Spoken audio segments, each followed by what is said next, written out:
La question qu'on peut se poser, bien entendu, c'est pourquoi l'Afrique est devenue soudainement une plaque tournante aussi importante pour le trafic de cocaïne.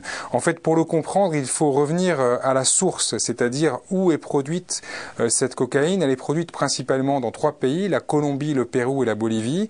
Dans ces pays, des organisations criminelles produisent donc et exportent cette cocaïne à travers le monde.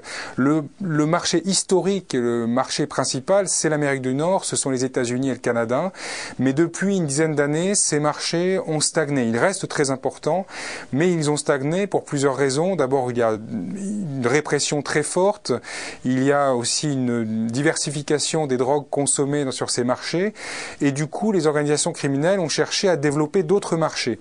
Et le marché naturel auquel ils ont pensé, c'était l'Europe, où l'on consommait un petit peu de cocaïne il y a déjà une quinzaine d'années, voire une vingtaine d'années, mais où cette consommation était limitée à un petit groupe de privilégiés qui avaient les moyens d'acheter de la cocaïne qui était à l'époque très chère pour le consommateur, même si elle le reste encore, elle est devenue moins chère.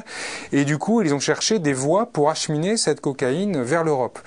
Au départ, on la faisait passer principalement par les Caraïbes, voire par une voie directe, la voie maritime directe, ou bien par des petits passeurs qui transportaient de la drogue par avion.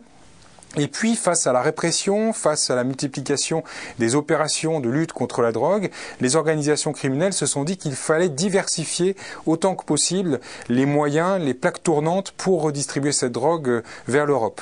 Et donc, l'Afrique est rapidement apparue comme une plaque tournante très utile parce que c'est une zone où ils se sont rendus compte qu'il était relativement facile de corrompre la police, la justice, voire les autorités, que c'est un continent avec de nombreux États. Ça veut dire que la lutte contre la drogue est forcément fractionnée et évidemment que géographiquement l'Afrique de l'Ouest en particulier, mais pas seulement puisqu'on verra que l'Afrique australe est aussi concernée, était idéale pour servir de point de stockage puis de redistribution de cette cocaïne vers l'Europe.